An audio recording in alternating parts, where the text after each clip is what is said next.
Progressive Democrats aren't having the greatest of results this midterm year, with many promising candidates losing their primaries to more conservative Democratic opponents.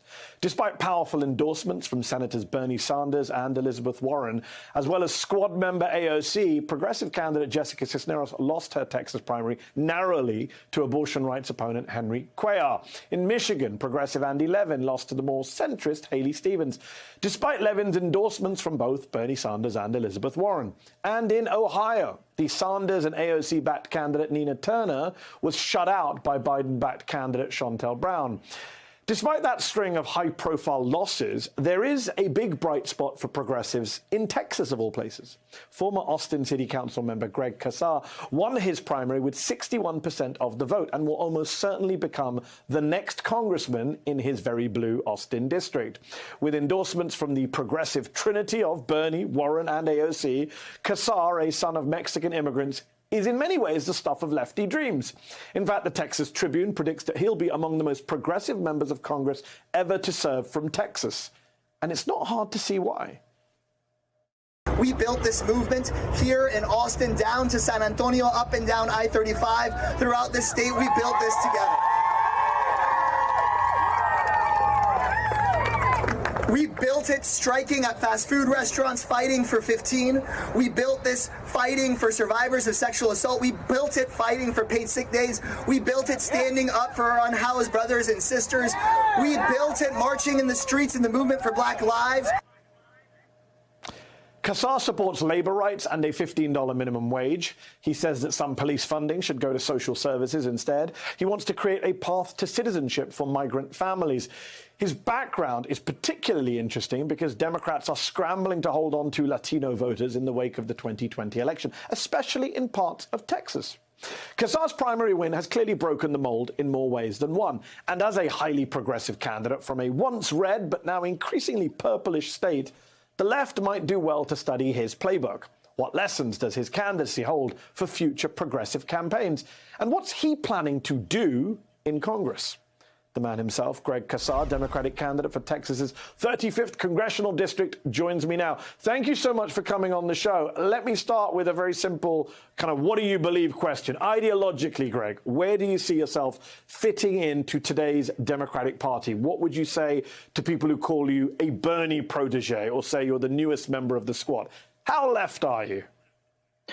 Well, first, thanks so much for having me. And I believe what I think the vast majority of people in this country and in my state believe, that healthcare should be a human right and people shouldn't have to have GoFundMes to be able to pay for life-saving medication. I believe that we need union rights for all and to restore abortion rights. I think that's actually what most folks want and believe, but it's time to organize those folks into a majority that can deliver that kind of change. And I have really been inspired by folks like Congresswoman Ocasio-Cortez and Senators Sanders and Warren, and hope to be able to continue to build that movement here in the South, especially amongst young people and Latinos.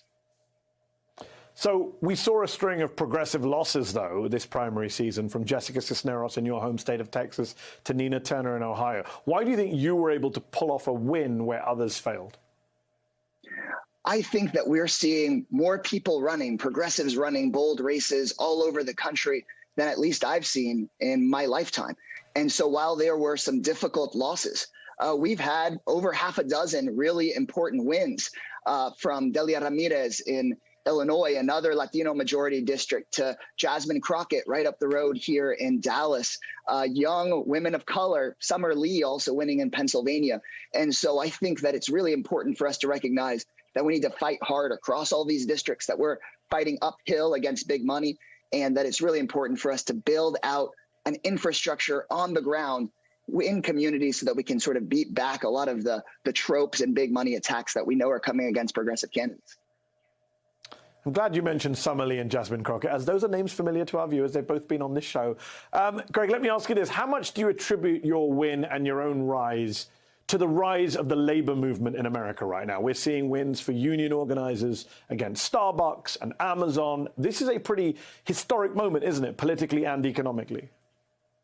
It absolutely is. And while sometimes people think of Texas as a corporate state, we're actually home to a historic labor movement and civil rights movement. My district stretches from Austin down to San Antonio, where Emma Tenayuca in her early 20s led a historic strike of thousands of women pushing for higher wages at a pecan shelling factory that actually helped push then President Franklin Delano Roosevelt to put in place one of our country's, some of those same labor organizers that pushed me to run for city council and then said, hey, why don't you go be our union salt in Congress?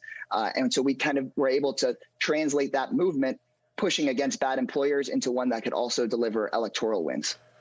What would you say to a lot of Democratic Party consultants watching this interview saying, the guy's good, but, Austin is not Texas. Austin is Austin. I hear that all the time, but the fact of the matter is Texas is a diverse state where many people live in our cities. It's communities of color. It is people who more often than not don't vote at all. If we're just talking to the folks that normally vote, then too often we're losing. But there are so many voters in our state who aren't inspired by the existing political system, who have seen the system fail them so often that why would they participate? And so in my view, we aren't a red state or a blue state. We're an under-organized state. And if we organize those communities, then we can actually transform it into a state where people can be proud of their government and see it work for them. So you mentioned it's a very diverse state, which it undoubtedly is. A lot of Latino voters, a lot of Latino candidates, including yourself. There's been a lot of hand-wringing on the Democratic Party side about losing Latino voters, especially in parts of Texas, especially along the border. What do you say to people who say the part of the problem here is that the Latino community is not a monolith? It's not, the Democratic Party can't claim it, the Republican Party can't claim it. Different Latino voters in different places are going to vote in different ways. Of course, the Latino community isn't a monolith, but the fact of the matter is the overwhelming number of Latinos are working class people in this state and across the country. And when I represented a heavily Latino district in the most immigrant and diverse district in Central Texas as a city council member, and now in this majority Latino district for Congress, overwhelmingly what voters, especially Latino voters, talked about, again, wasn't whether we should be a red state or a blue state. They don't want us to be a corporate state. They want to see us fighting for higher wages. They want to see us fighting so that people can pay their rent. You don't buy the argument from someone on the quote-unquote centrist end of your party who look at polls and say, no, Latino voters are not happy about defund the police. Latino voters are not happy about some of our stances, even on immigration. You don't buy that? Of course, when we can't deliver material changes in people's lives, help them with their rent, help raise their wages, then it creates a vacuum in which so easily the right wing and GOP operatives can fill that vacuum with their message. But what we were able to do as I ran for city council was raise the wage for construction workers and people on city contracts from $7.25 to $15 an hour. And this year, the minimum will be $20 an hour. We could show that result. We blocked evictions during the pandemic when the federal government was struggling to do so. One of the lowest eviction rates in the country was here in Texas, and Minneapolis was the only other city that could tie us. So that sort of thing, I think, blocks out those sorts of messages where people are just trying to ignite culture wars or pit people against one another. You've just reminded me of why I love Austin so much. It's one of my favorite cities, I have to say, on a non-political note.